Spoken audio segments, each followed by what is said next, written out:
Olá, estudantes da segunda série, tudo bem com vocês? Eu sou a professora Corine. Hoje nós estamos com o Ronaldo. Nessa aula nós vamos falar sobre os invertebrados, os nematódios. Então, olha, qual o objetivo? Identificar as características básicas do grupo nematoda. Então, nós vamos aprender algumas características que são desse grupo. Olha, vamos analisar. Essa imagem é uma árvore filogenética. O que ela indica? Que eu tenho um ancestral em comum, algo surgiu num determinado tempo, aqui seria uma linha do tempo, que deu origem aos poríferos. Esse grupo continuou, uma nova característica surgiu, deu origem aos quinidários, né? Esse grupo surgiu aqui num determinado tempo, novas características, deu origem aos plateumintos, que são os vermes achatados, e o tempo foi passando, novas características surgiram e deram origem aos nemateumintos. Quais serão as novidades evolutivas dos nemateumintos, né, nesse processo evolutivo? Então, eles têm tecidos verdadeiros. Com quem que surgiu tecidos verdadeiros mesmo? Qual grupo? Lá nos quinidários eu tenho tecidos verdadeiros. São diblásticos, mas são tecidos verdadeiros. Nos plateumintos eu tenho o quê? Eles são triblásticos e eu tenho simetria bilateral. Dois lados iguais se eu cortar, né? Dois lados iguais. E o que o nematóide tem de diferença? Eles são pseudocelomados. Ou seja, o que é o celoma? O celoma é uma cavidade que guarda os órgãos internos. Então, por exemplo, quando a gente abre, e a gente tem uma cavidade no nosso corpo que guarda os órgãos internos, né? Eu consigo retirar e fica essa cavidade.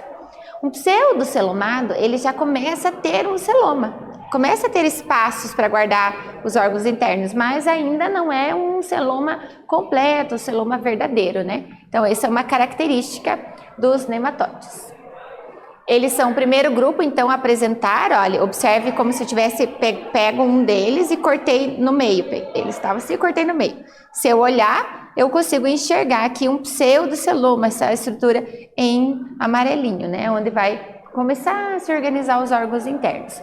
Eles são vermes cilíndricos. Lembra que eu falei que os plateumintos são vermes achatados? Né? Parece uma folha. Os nemateumintos são vermes também, eles têm uma estrutura alongada, mas eles são vermes cilíndricos. Eles também são chamados de asqueumintos ou nemateumintos. O mais comumente é nemateumintos, mas também pode encontrar na literatura sendo chamados de asqueumintos. Eles apresentam simetria bilateral, né? Quando eu corto e eu tenho dois lados iguais, simetria bilateral. E eles são protostômios. O que significa ser protostômios? Lá quando ele está no processo da embriogênese, formando os tecidos, ele forma uma estrutura chamada blastóporo. Esse blastóporo ele pode originar a boca, para daí originar todos os outros órgãos do sistema digestório, ou pode originar o ânus primeiro e depois o sistema digestório. No caso dos nematódios, eles são protostômios, ou seja, primeiro origina a boca. Então, a boca origina para depois todas as outras estruturas do sistema digestório. Eles apresentam vida livre, então podem encontrar esses vermes na natureza, eles conseguem se alimentar, se esconder de predadores, né? Tem vida livre, ou então são parasitas. Os parasitas são aqueles que vivem às custas do hospedeiro, né? Então, eles podem ser parasitas. Olha que interessante. Os nematóides que são de vida livre, eles são bioindicadores. Ou seja, se aquele ambiente estiver muito poluído, eu não encontro determinadas espécies daquele nematóide. Ou, se ele estiver muito poluído, eu vou encontrar aquele, né? Então, eles são bioindicadores, eles são muito sensíveis à mudança do ambiente, aos fatores poluentes, né? Então, eles não conseguem sobreviver naquele local. Então, se eu for a um local e procurar não encontrar, né, aquele ser, significa que aqui existe uma poluição ali, né? Então, por isso que eles são chamados de bioindicadores. Vamos lá para uma atividade. Durante muito tempo, os estudos relacionados ao grupo dos nematódios restringiram-se a formas parasitas, devido à grande importância na medicina e na agricultura. Por que um parasita é interessante para se estudar na medicina e na agricultura? Porque os parasitas, eles vivem às custas do hospedeiro e eles muitas vezes podem levar o hospedeiro à morte.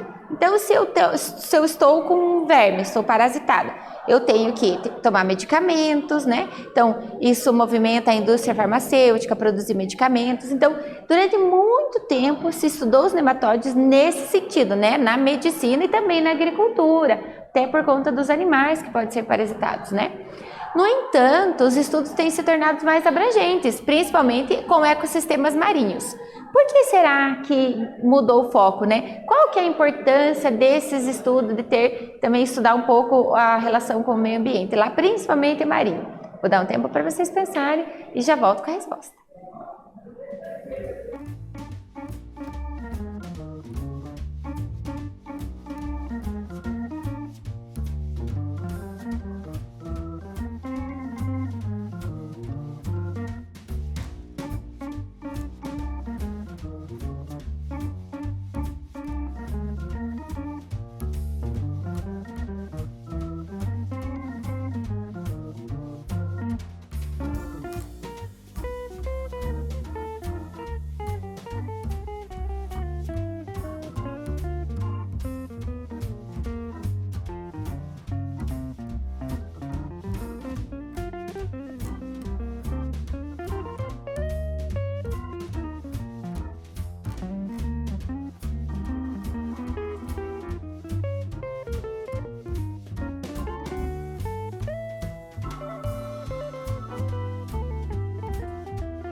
E aí, gente, qual que é a importância de ampliar os estudos, né?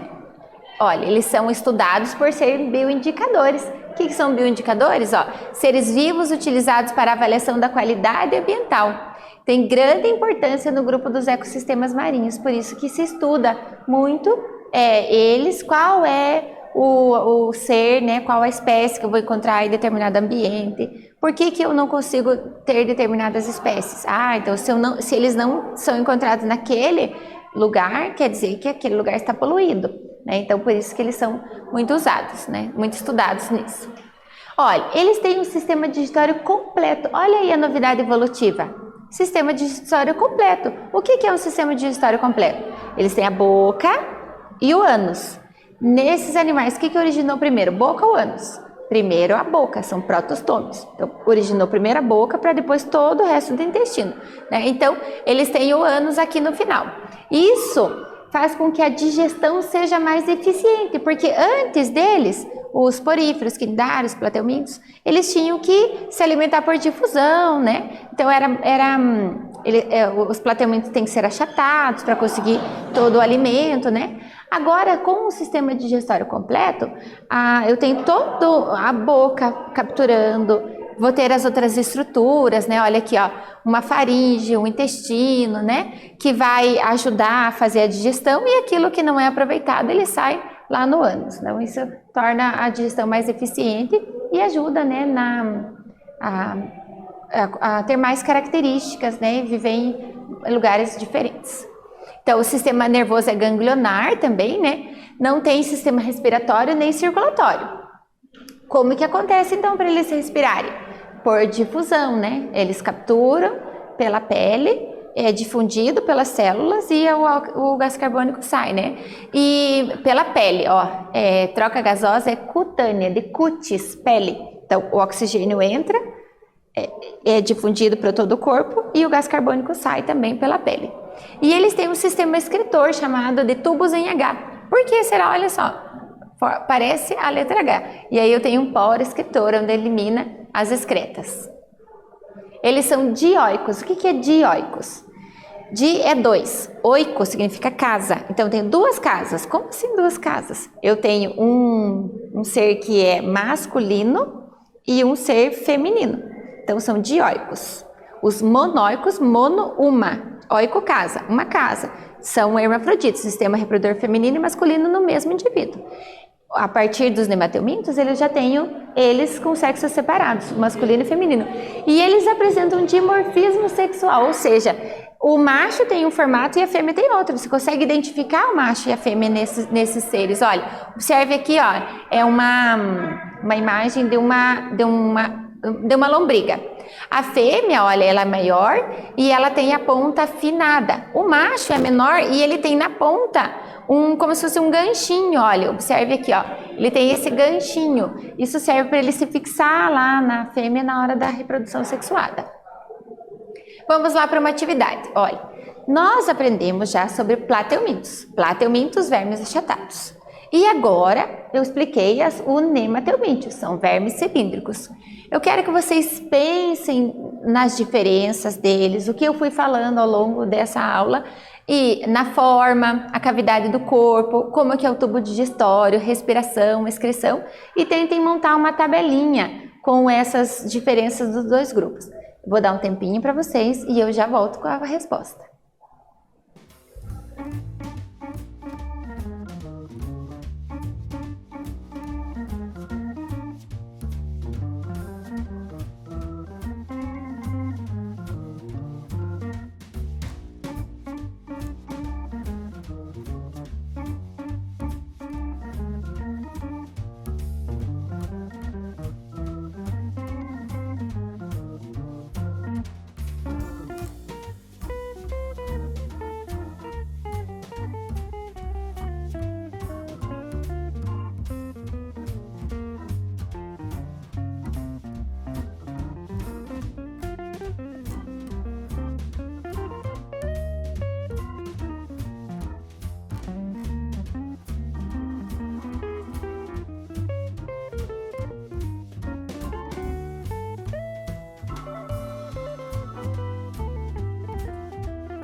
E aí, gente, conseguiram montar uma tabelinha? Então, olha, vamos conferir.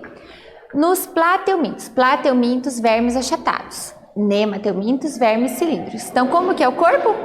Plateumintos, vermes achatados. Como que eu falei para vocês lembrarem o que era plateuminto? Ó, plateuminto são vermes achatados e os nemateumintos, vermes cilíndricos. Como que é a cavidade? Os plateumintos são acelomados, eles não têm uma cavidade que guarda os órgãos internos. Os nematóides são pseudocelomados, já começa a ter uma cavidade lá no corpo deles. Com relação ao tubo digestório, os plateumintos ou ele é incompleto ou é ausente, só possui boca. Já nos nemateumintos, o sistema digestório é completo, tem boca e ânus. A respiração é cutânea nos dois, a excreção dos plateumintos é célula flama e no nematóide é o tubozinho H.